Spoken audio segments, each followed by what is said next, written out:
$87 billion requested. The last great superpower must be fully equipped. Ahead of an approaching defense spending bill. The resignation from a police officer. I know his mom. I know his mom. Following the arrest of a 15-year-old. And the Tartan Army share their appreciation to the city of Boston with a gift that is out of the ordinary. The legacy of our Scottish friends can be felt all across our city. These stories and more coming up on Newsbreak. Hello, South Florida. I'm Enzo Paso. I'm Zipporah Hayes. Today is Wednesday, July 15, 2026. Live from the Lee Caplin School of Journalism and Media in North Miami, this is Caplin News. Leaders in the House take one big step forward in their plan to pass the president's spending bill. The House is expected to vote next week on the president's defense spending bill. That's right. The details were still being hammered out yesterday. The Trump administration requested more than $87 billion to cover funding for the Iran war and other Pentagon priorities. Next week's vote is a necessary step in the House leaders' plan to pass Trump's larger policy and spending bill before they leave for the August recess. What we're looking at right now is refilling the stockpile, refilling munitions. Obviously, we have used a lot of equipment and missiles and bombs, and so the greatest fighting force on the planet, the last great superpower, must be fully equipped. The Trump administration's defense budget has already been one of the most expensive in recent history, currently standing at over $2 trillion. The Trump administration has frozen more than $130 million in cryptocurrency it says is linked to Iran. That's according to a source familiar with the matter. It comes as the U.S. once again seeks to ratchet up pressure against Iran. The Treasury Department imposed sanctions on several digital wallets said to be linked to the Central Bank of Iran on Tuesday. That led to the freeze of the assets. It also sanctioned more than 50 targets allegedly tied to an Iranian sanctions evasion network. Back in April, the administration froze $344 million in cryptocurrency allegedly linked to Iran. The White House is establishing a new AI cybersecurity clearinghouse. It's designed to help coordinate cybersecurity defenses across critical infrastructure. The clearinghouse, called Gold Eagle, is a joint project across the Treasury, the Homeland Security, and the Department and the Pentagon. AI and cybersecurity companies and critical infrastructure providers like utilities and banks will use the platform to communicate and coordinate their efforts. A civil defamation trial involving Florida legislator Fabian Bassby is now underway. The Republican lawmaker is representing himself against claims from a former intern and aide who accused him of sexual harassment, battery, and defamation. Bassby, who is running for re-election, strongly denies the allegations. During opening statements Monday, he argued the case lacks evidence. The trial is expected to continue through tomorrow. A Florida officer involved in the arrest of a 15-year-old has resigned. The teen was left with a broken arm from the altercation. 15-year-old Judah Everidge was told to get on the ground by Melbourne police officers searching for a missing teenager back in June. Officers were looking for a different teen whose mother called the police, wanting him Baker acted. Later, another officer spotted Judah walking across the street. An incident report says Judah did not comply with commands and then resisted. One of the officers involved was Officer William Markle, who submitted his resignation letter on Friday, saying, "I have thoroughly considered this decision and believe it to be in my best interest to pursue a new career and opportunities." Ground. Get on the ground. I will tase you. I'm walking. I know his mom. I know his mom. I know his mom.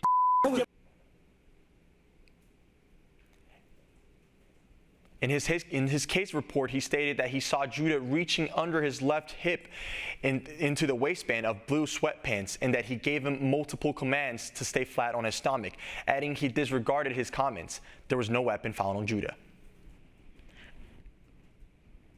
A new crew has arrived at the International Space Station. NASA astronaut Anil Menon and Russian cosmonauts Pyotr Dubrov and Anna Kokina docked Tuesday aboard the Soyuz MS-29 spacecraft.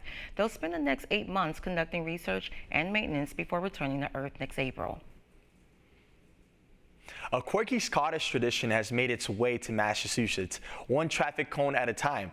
Representatives from Glasgow presented the Massachusetts leader with a commemorative cone Tuesday, symbolizing the connection between Scotland and the state during the FIFA World Cup.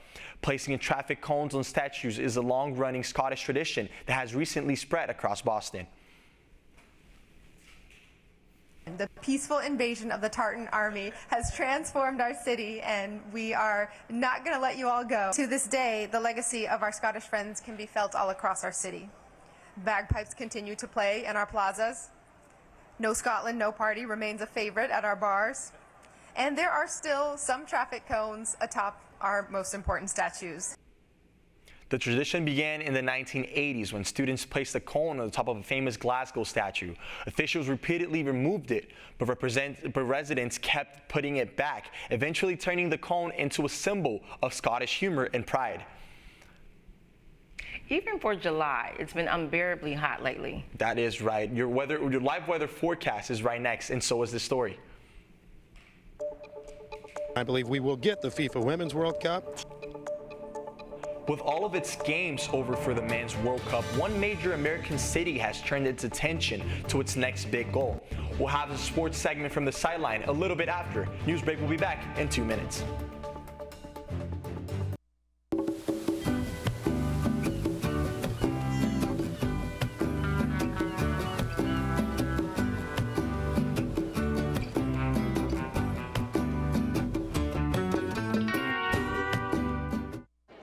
The black truck? Hey, Christina from accounting. Yeah, hi. Hey, I used to date a girl named Christina.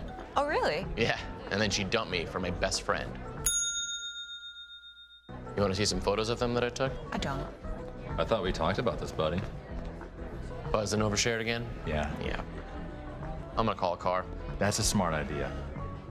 So yeah, I know, that's why I did it. Hey, you're gonna get back to the top of the mountain. Does that mean I'm gonna get back with Christina? No. Oh. No.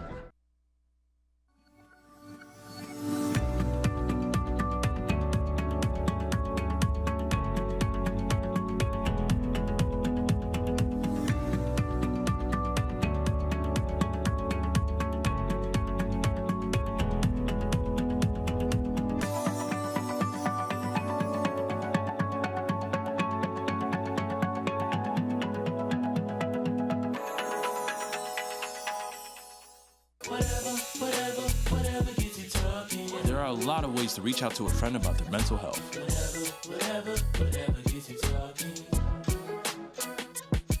Learn how you can help at seizetheawkward.org. Bill is a family man. He invests his money wisely and provides a good life for his children. Just one problem. He often opens emails from senders he doesn't know, and his computer is not password protected. One day, Bill checked his bank account and 94% of malware attacks originate from emails. Don't be like Bill. Take your cybersecurity seriously.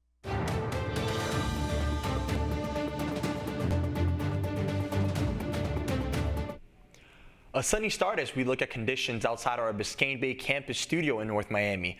The question is, what's ahead for the rest of the day? For the answer, we turn to Melanie Garcia with your live weather forecast. Good morning, Melanie.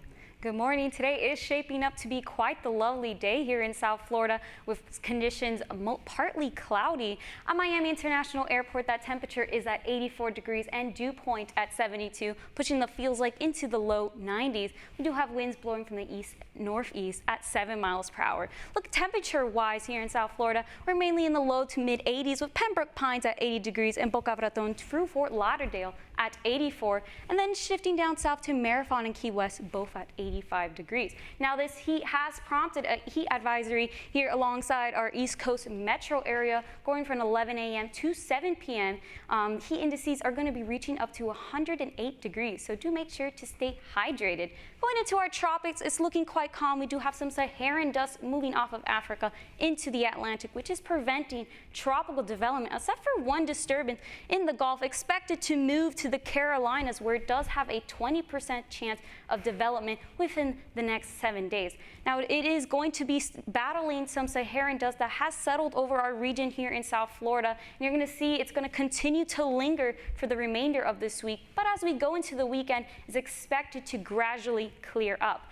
Now, boaters, you could expect winds blowing from the east at 5 to 10 knots with seas at 1 to 2 feet with some light chop. And today, that temperature is going to be peaking at 93 degrees with partly cloudy skies. And then tonight, low dipping down to 80 degrees. Tomorrow, we're going to pick it right back up to 93 with mostly cloudy skies.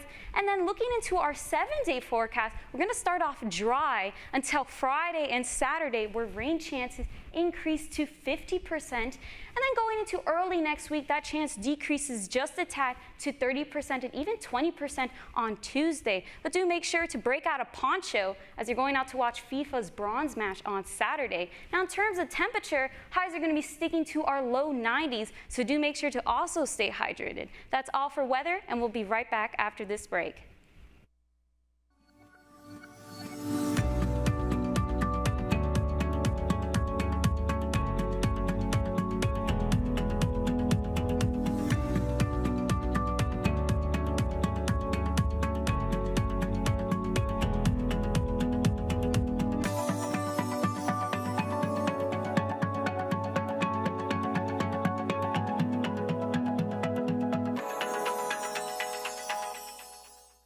See us dream. See us remember. See us protest. You matter. Your feelings matter. Your identity matters. Everything about who you are matters. See us fight back. See us rebuild. See us shatter stereotypes. See us inspire. See us united. See us now. There are 16 million children struggling with hunger in America. That's 1 in 5 daughters, sons, neighbors, and classmates who don't know where their next meal is coming from. Yet billions of pounds of good food go to waste every year. It's time we do something about it. Feeding America is a nationwide network of food banks that helps provide meals to millions of kids and families in need. Visit feedingamerica.org to help them feed even more.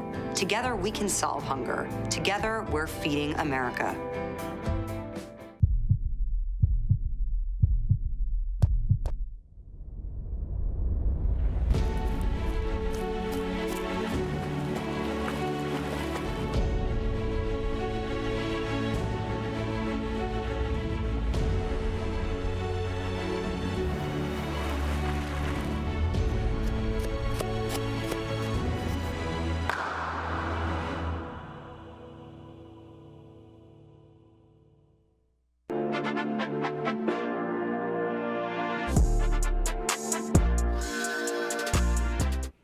As we turn to sports this morning, one team has punched its ticket to the World Cup final.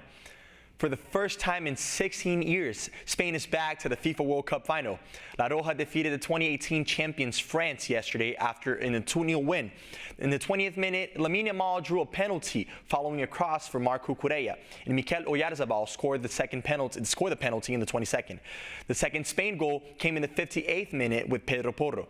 And today, Argentina and England will battle for this second spot in the FIFA World Cup final on Sunday. Both teams are coming off wins in extra time, with defending champions Argentina defeating Switzerland 3-1 and England defeating Norway 2-1. Coverage begins at 1 p.m. with kickoff at 3 p.m. on Fox. And as mentioned before, as the Men's World Cup comes to an end on Sunday, leaders in Kansas City say they might have earned a reputation for being the soccer capital of America. KCTV's Morgan Riddle reports that they now have an eye on the next big tournament, the 2031 Women's World Cup. Now it's a bid to host the Women's World Cup in 2031. I think Kansas City delivers well, and I believe we will get the FIFA Women's World Cup. Teams haven't even moved out of the city, and one of our teams will be in the tournament final. Kansas City has proven that it is not just the soccer capital of America, it's proven that it's the soccer capital of the world. Danny Welniak with the Kansas City Current says they aren't surprised to see how much the city got behind this World Cup excitement. The legacy that the Current is creating because of the momentum of the World Cup is incredibly powerful. Much of the conversation turned to the U.S. women's national team when the U.S. men were knocked out. And so for them to have that spotlight and then also to build off of that momentum for the women's side and the U.S. women's national team, I think is really cool too. Bringing the women's tournament here is an idea Mayor Lucas says isn't just a dream, they're planning. The 2031 first for our commitments from local government, the states of Missouri and Kansas, are no-brainers. I think the other part, though, is FIFA got to see it. And I sat next to FIFA people for a lot of those matches, and I talked to them, and they said this stadium is amazing. While there is conversation about Arrowhead's future location and where the Chiefs' new stadium and KZK would land in the plan, Mayor Lucas says he's pulling for Missouri. So there may be change at the complex, but I know good and well that Arrowhead Stadium will continue to be there, and I think that's why we will certainly look to make that central to the bid. And he says that future planning doesn't just end at 2031. I respect other American cities, but I'll tell you just sitting here right now, I think we're more exciting than Indianapolis, more exciting than Denver. I think every big thing should be here. Last night, the American League won its 49th team MLB All-Star game. The AL scored 3 runs in the first inning on RIB singles from Yankees outfielder Cody Bellinger and first baseman Ben Rice. Chicago White Sox third baseman Miguel Vargas hit the home run in the top of the 8th to solidify the win. Bellinger, who played in his first All-Star game since 2019, took home the MVP award. That's all the time we have for Newsbreak. I'm Zipporah Hayes. And I'm Enzo Paso. And you can get more news at any time at caplinnews.fiu.edu.